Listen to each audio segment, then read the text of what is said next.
Kenapa sebelah nggak periksa? Saya udah periksa sendiri, karena ternyata sperma saya nggak ada.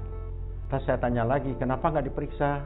Malu, apalagi kita di Indonesia ini kalau kita tuh tidak punya bibit sama sekali, itu akan dilecehkan sama orang.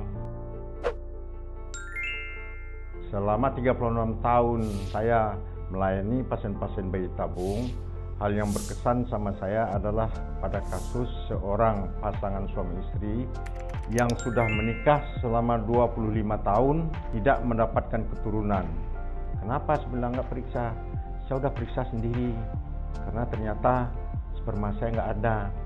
Terus saya tanya lagi, kenapa nggak diperiksa?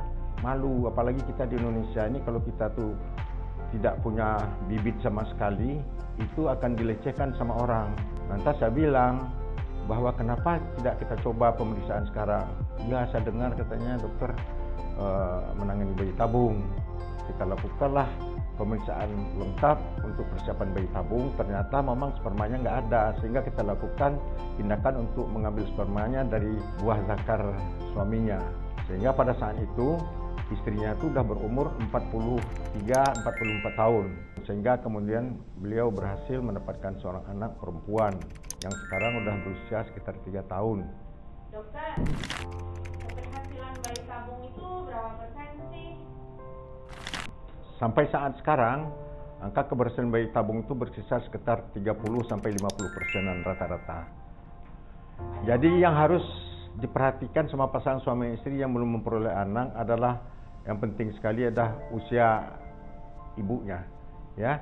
Dan kita harus mengetahui usia kehamilan buat seorang wanita yang paling bagus itu adalah sekitar usia 20-30 tahun. Pada usia 35 tahun itu kesuburan seorang wanita sudah mulai menurun. Kenapa menurun? Karena kualitas dan jumlah telurnya itu menurun. Itulah sebabnya. Jadi makin lama kita bertahan dengan usia yang udah lanjut, itu kemungkinan angka keberhasilannya akan menurun.